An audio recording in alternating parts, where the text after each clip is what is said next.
किसी अपने या किसी जानने वाले की अर्थी को कंधा देना, हम सब ने इसे एक फर्ज के तौर पर देखा है, एक जिम्मेदारी समझा है। लेकिन कभी ये सोचा है कि जब हम वो बोझ उठाते हैं तो क्या सिर्फ एक फिजिकल एक्ट हो रहा होता है, या फिर पर्दे के पीछे एक बहुत ही गहरा, एक अनदेखा स्पिरिचुअल लेन देन भी चल रहा होता है।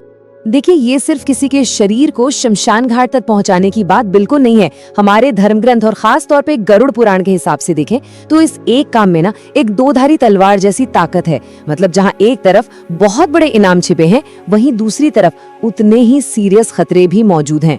और गरुड़ पुराण इस बात को ना बिल्कुल साफ साफ कहता है। ये कोई मामूली रस्म नहीं है, नहीं, ये एक सीधी सीधी चेतावनी है कि इस काम को हल्के में लेने की गलती कभी मत करना, क्योंकि इसके जो नतीजे होते हैं ना वो बहुत पावरफुल हो सकते हैं, अच्छे भी और बुरे भी।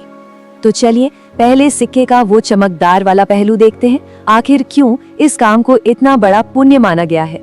क्या है वो जबरदस्त स्पिरिचुअल फायदे और आशीर्वाद जो इसके साथ जुड़े हैं? आइए जानते हैं। इसको ना ऐसे समझिए कि जब कोई बिना किसी स्वार्थ के किसी का फिजिकल बोझ उठाता है तो माना यह जाता है कि कायनात उसके आध्यात्मिक बोझ को, मतलब उसके पापों के बोझ को हल्का कर देती है। वो जो मेहनत लगती है ना, वो जो पसीना आता है, वो एक तरह से खुद के पापों का प्रायश्चित बन जाता है। कह सकते हैं एक तरह की स्पिरिचुअल क्लीनिंग हो जाती। ये छोटा सा श्लोक अपने आप में कितनी बड़ी बात कह रहा है, सोचिए। अश्वमेध यज्ञ, अरे ये तो वो महान यज्ञ था जिसे पुराने जमाने में सिर्फ बड़े बड़े चक्रवर्ती सम्राट ही कर पाते थे अपने राज और पुण्य को बढ़ाने के लिए। और यहाँ क्या कहा जा रहा है कि किसी की अंतिम यात्रा में बिना किसी स्वार्थ के उठाया गया सिर्फ एक कदम आपको उस महान यज्ञ के बराबर फल देता है, सिर्फ एक कदम। और देखिए, यहाँ दो अलग अलग सिचुएशन में भी फर्क बताया गया है।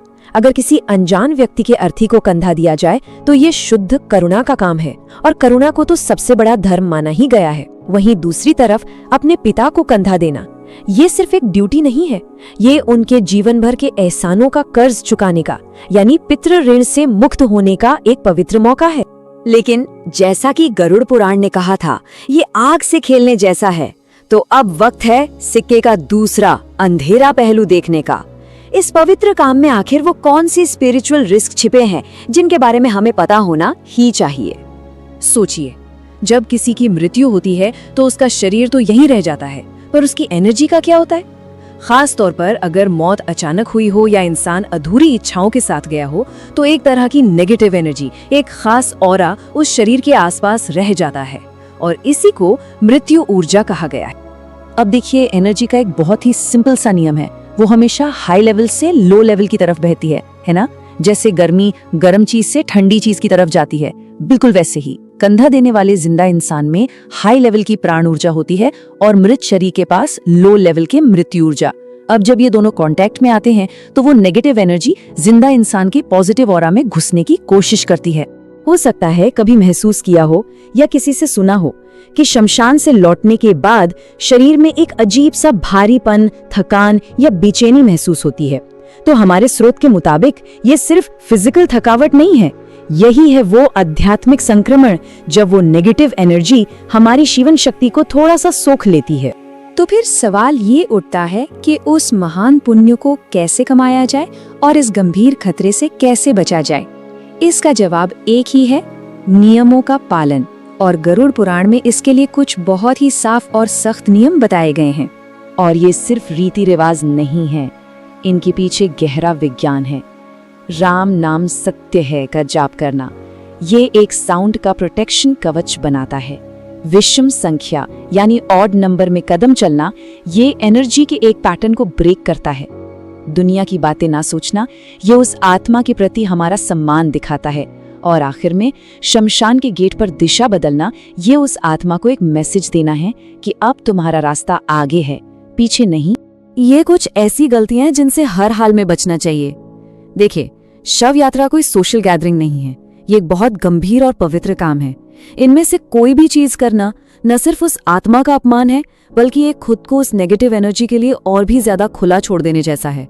और हाँ, खासतौर पर वो फेंके गए सिक्के, उन्हें तो कभी नहीं उठाना चाहिए। और अगर मौत नेचुरल न हो, जैसे कोई एक्सीडेंट या सुसाइड का केस हो, तो आत्मा बहुत बेचैन होती है और वो मृत्यु ऊर्जा बहुत ज्यादा स्ट्रांग होती है। ऐसे में गायत्री मंत्र जैसे पावरफुल मंत्रों का जाप एक मजबूत ढाल की तरह काम करता है।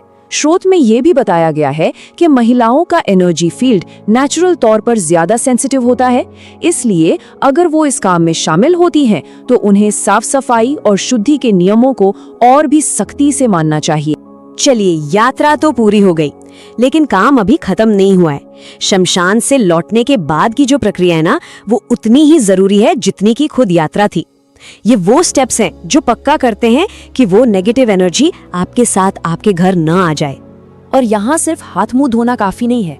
सचैल स्नान मतलब पहने हुए कपड़ों के साथ ही नहाना, ये शमशान की हर तरह की अशुद्धि को पूरी तरह धो डालता है। इसके बाद नीम की पत्तियां चबाना, लोहा छूना और आग को देखना, ये छोटी छोटी क्रियाएं हमें सिंबॉलिकली मौत की दुनिया की एनर्जी से डिस्कनेक्ट करके वापस जिंदगी की दुनिया की एनर्जी से जोड़ती हैं। और इस चेतावनी को बहुत ही सीरियसली लेना चाहिए, क्योंकि अगर ये शुद्धि, ये साफ सफाई ठीक से न की जाए तो वो मृत्यु ऊर्जा घर के अंदर आ सकती है और फिर घर में बीमारी, झगड़े और तरक्की में रुकावट जैसी परेशानियां शुरू हो सकती हैं। तो इन सभी नियमों, खतरों और इनामों से थोड़ा ऊपर उठकर देखें तो ये पूरी की पूरी प्रक्रिया हम जिंदा लोगों के लिए एक बहुत गहरा फिलोसॉफिकल सबक भी है। जरा इस शब्द पर ध्यान दीजिए, अर्थी। ये अर्थ शब्द से बना है जिसका मतलब होता है मकसद या मतलब। जब तक शरीर में जान है उसका कोई अर्थ है, कोई मकसद है, लेकिन जैसे ही प्राण निकल जाते हैं वो शरीर सिर्फ एक अर्थ ही बन जाता है, यानी जिसका दुनियावी अर्थ अब खत्म हो चुका है। सोचिए जरा, जब कोई किसी राजा को या किसी गरीब को अपने कंधे पर उठाता है तो उसे यह एहसास होता है कि एक दिन उसे भी इन्हीं 4 कंधों पर जाना है, और उस एक पल में सारा घमंड, सारा पैसा, सारी दुश्मनी, सब कुछ धुएं की तरह बेमतलब लगने लगता है। तो सवाल यह है कि क्या ये अंतिम यात्रा सिर्फ मरे हुए इंसान की है, या फिर ये हम जिंदा लोगों के लिए विनम्रता और जिंदगी की सच्चाई का सबसे बड़ा सबक है।